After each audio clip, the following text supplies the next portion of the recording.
Bring the feminine into business. Marry your masculine and feminine energies. Well, first of all, if you don't know what masculine and feminine energies are exactly, that's why we have Julie here, because she has set up her slides for that. So I'm going to move you to the next slide. And there you go. So tell us, Julie, about masculine energy, versus feminine energy. So let's start with the masculine. Yeah. And if you can imagine a woman that you've known either probably in business and corporate, and there's something just really hard about her. That's somebody who's really, really living in her masculine. Masculine energy is very linear. We do this, this, this, and this, and we get this result. It's also very logical. You have to, I remember with my starter husband, we'd have these conversations. And you like that starter husband? Yeah. Terry and I have had 33-year starter marriages. Both of us. How weird is that? Yeah, we get starter marriages. Go for it. So we'd have these conversations, and he was always like, it's got to be logical. Your argument has to be logical. It doesn't make sense to me. And that's very masculine energy, is that you've got to be able to prove it. It's a very very lawyer way of thinking, have your backup information here. It's also very, very direct. Again, it's like a train moving down a railroad track, and that train doesn't decide to take a side trip over and visit the ant. It just stays on the track and it goes forward, and it goes from point A to B. That's very masculine energy. Yeah. Feminine energy is much more like a flower blooming. It's very intuitive. I like it. It's very nurturing, and it's where our creativity comes from. And we have both inside of us. Everybody has both masculine and feminine energy. Yes. The problem is, in our society, we've been taught to ignore that intuitive creative, to ignore our bodies, and just be logical. It's the way our school system's set up. We've never, in our school system, I never heard a teacher say, what does your instinct tell you about that? And so we're really taught in a way that's very masculine. And then as women moving into business, we're taught, here's how to do a webinar. Here's how to put together a lead magnet. Here's how to build your free gift. And all that stuff is great and wonderful. And we need that stuff. But we also need that other side, that creative side, that nurturing side, that place that we give birth from. Right. And that's what happened for me in our business. My husband figured out a process to take people through. We further developed it. People loved it. It really worked. We opened up an academy to teach it because people wanted to learn how to do it. We opened up a nonprofit to help, veterans and their families with this process. And in the development, I had the creative piece. Now that it's developed, it's like, okay, so what piece am I going to work with that's kind of like just my own?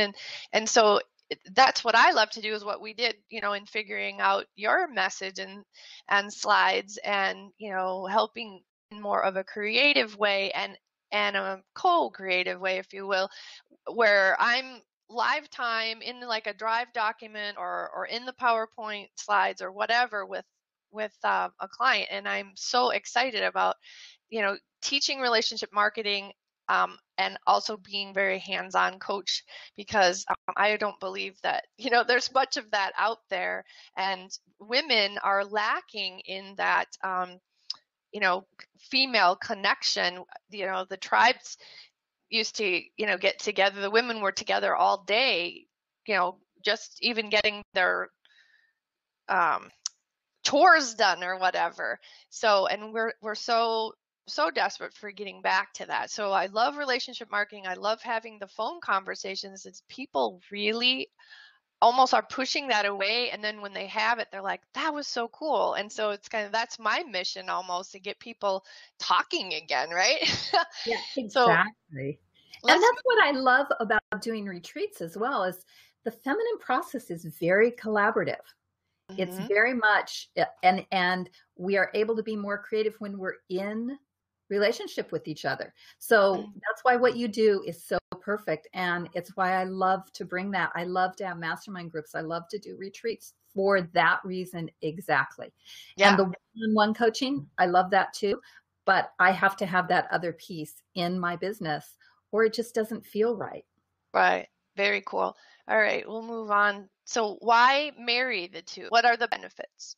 That's really a great question, Linda.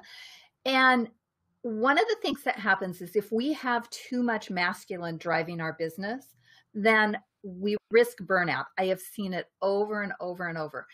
Personally, I don't have 3 years to waste healing my adrenal glands if I burn out. I'm on a big mission. I don't want to do that. So that's what happens if we have too much masculine. If we have too much feminine, we tend to not take action and we get into this lack mentality. So it's really important that we have a combination of both and that we know when and where to apply each one. We were designed with both inside of us. We were not designed to just have feminine energy and just have masculine energy. And we're all a blend. And it affects every area of our lives. So the more that we can marry those two energies together and have them work in cooperation, the healthier we are in our bodies, the more successful we'll be in our business, and the happier we are in our relationships. Super simple. Yeah, I love it. Super simple. I love super simple. Why is super simple always so hard, right? Yeah, exactly. Yeah, sometimes super simple is a hard concept to understand. Sometimes super simple is just, yeah. And it takes male energy to take the action to do the female stuff you're talking about. You know, it takes some male action to get you into the bathroom and turning on the water and running that soak in the tub, right? Exactly. I can dream up the best retreat in the world and I can have all kinds of wonderful things that I know are really going to benefit people. But until I pick up the phone and either call a hotel to book a room or have my assistant call a hotel and book a room, and until I pick up the phone and sell some tickets, then nobody's going to show up. So it really takes that combination of action and sort of intuitive, creative energy to be successful. Yeah, absolutely. I'm going to move to the next slide. Here's another point that you have about why marry the two. So bringing the feminine back into business brings balance to our lives and the planets. And you touched on that a little bit in the intro. Is there any more you'd like to add on that one? You know, it's really interesting because as I see what's happening in the world today and the way that we treat each other in the world, it's very competitive. It's very aggressive. It's very masculine. And I think that the masculine has pushed down the feminine to the point where we have, we've almost lost compassion with each other. There's a gal that I know, and she works with this tribe in the rainforest. And in the rainforest, she shows them pictures of Western civilization and of cities. And the mamas say, where are the women in this society? Because in their society, the men go out and hunt, the men go build, the men cut down trees, and the women tell them when it's enough. And they say, no, we have enough now. You can stop hunting. We have enough. You can stop building. And it's their responsibility to protect the rainforest and their environment they live in. And I just look at that model. Is that awesome? It is, and it reminds me of the Native American women too. They were the ones who owned the property. They were the money ones. It was like, when I heard that, I'm like, really? Yeah, they were even in charge of the money, in charge of the purchases. And, you know, in the Bible, it talks about the Proverbs 31 woman. She purchases her land to like grow stuff on or whatever.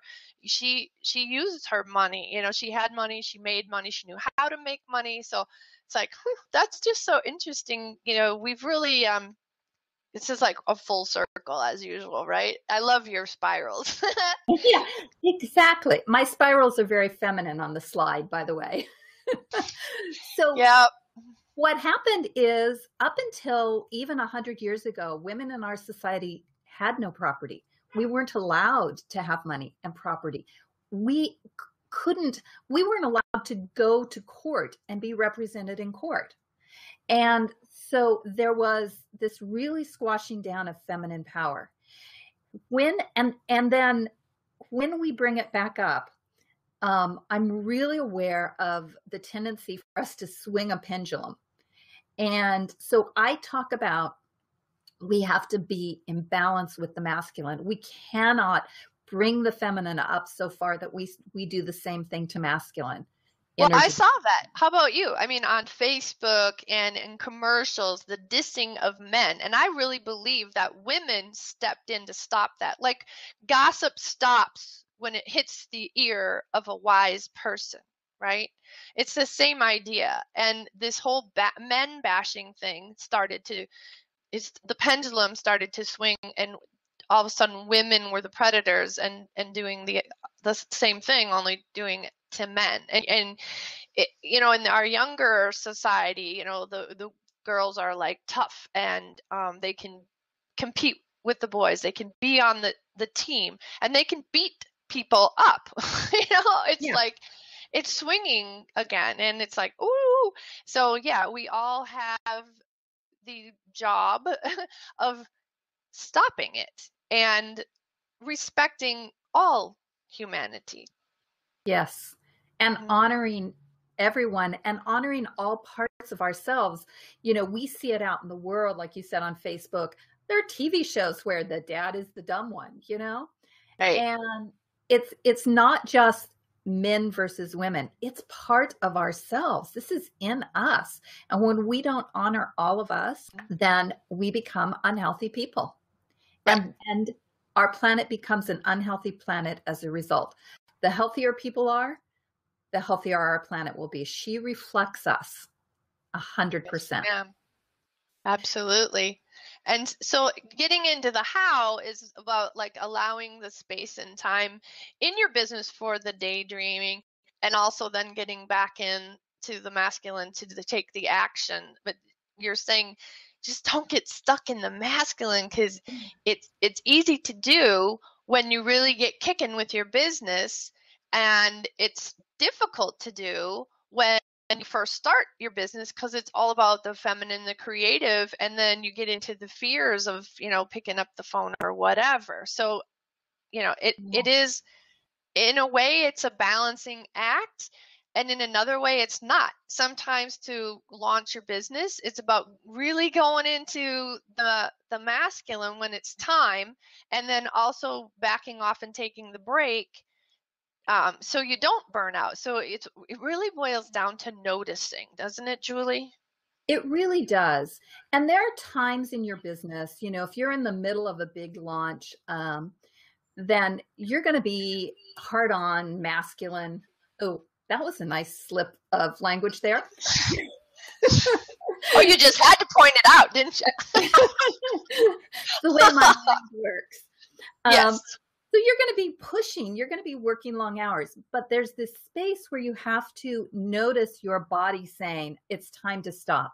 And I have a really interesting practice where my body, people ask me how long, what time do I quit work? I quit work at night anywhere between 4 and 8 p.m. And it's when my body goes, okay, that's it. Yeah. Time to stop. Yep. That's a really feminine way of approaching a masculine work. Yep. I also really believe you have to take time. I actually have to schedule it, which sounds really counterintuitive, but I schedule in time to stop and daydream. Oftentimes for me, that's like going for a walk, getting out, thinking about what I want.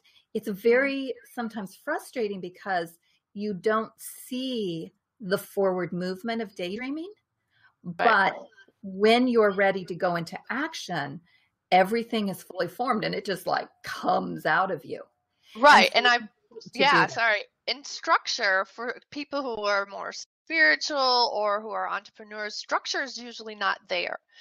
And we don't literally plan out structure. But when we take that dream time, like take the walk, and just it starts to organize the structure, and then the structure just arrives. So it kind of saves the butt of the entrepreneur Yeah. to take the time and go into the feminine, because the structure does kind of arise out of that. It's crazy, but it's interesting. But if you don't take those breaks and you just push, push, push, you're going to burn out, and you're not going to have the structure that you absolutely must have in order to build a business and move it forward. Exactly. And it's not going to be fun. Mm-hmm. So let's talk a little bit about meditating, because I know for a lot of people, I say one of the ways to get back in touch with your feminine is meditate. And they go, oh, I can't sit still for 5 minutes. What do you mean meditate? So if yes, that'd be me. If you're someone who can sit with your hands on your knees for 5 minutes and clear your mind, man, I really admire you. I don't meditate that way. I can't meditate that way. My mind is very busy. I love guided meditations, so I will listen to guided meditations. I will find those online, but it also doesn't even have to be actually sitting. My husband swims, and for him, swimming is very much a meditation, because it's very physical. It gets him out of his head. It becomes a very physical thing, and he actually has the meditative qualities and the dream space while he's swimming. So nice. It often, for some people it's running, or it's, even just walking can be very meditative if you're not a person who can just sit and be still. I also have designed some meditations to go into these places within our bodies where the creativity and the dreaming happen. So I will imagine that I'm there in that space, and I just allow that to be. And very so whatever works for you in terms of meditation, do it. Don't let anybody. Here's the thing: when you're in business for yourself, you get to define it. Nobody else gets to define it. So you get to define what meditation means for you and how it's going to work for you. As long as it's working, do it. Yeah, and I love doing Zentangles. I want to keep my hands busy. Then my mind just relaxes, and I go into that no thinking space.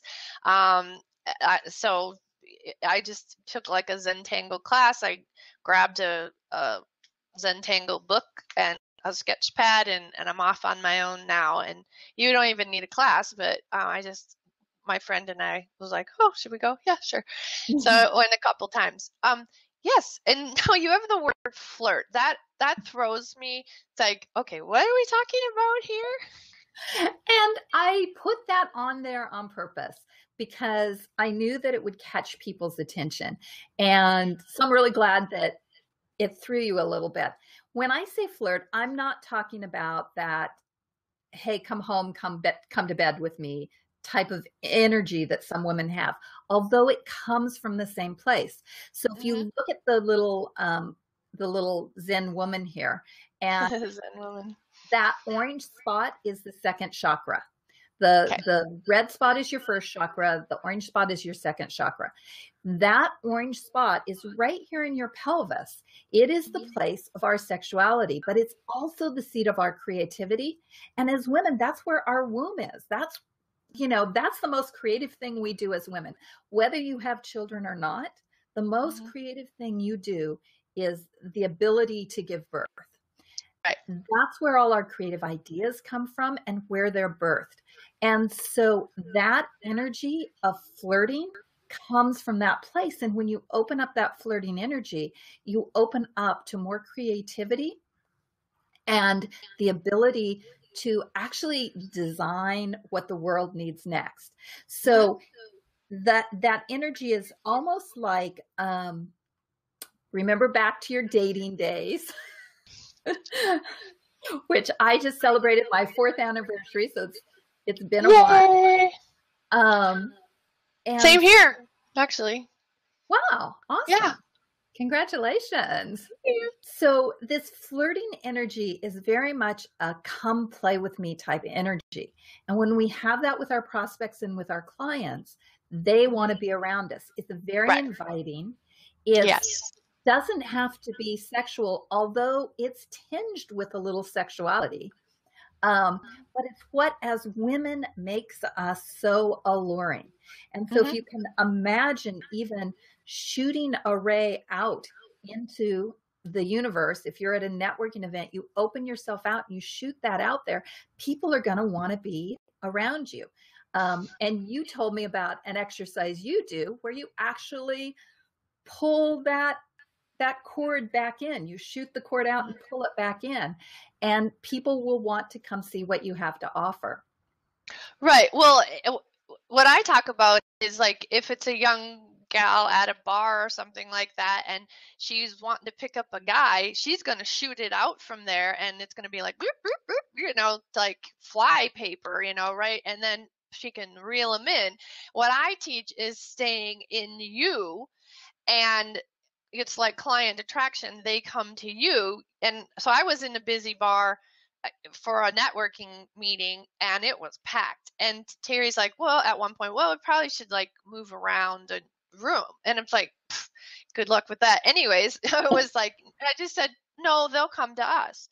And they did. I got 16 cards that night. So it's about pulling energy back in to that place and hanging on to it, where it's just like going like this and people are like, what's going on over there? And they actually come to you. It's really cool.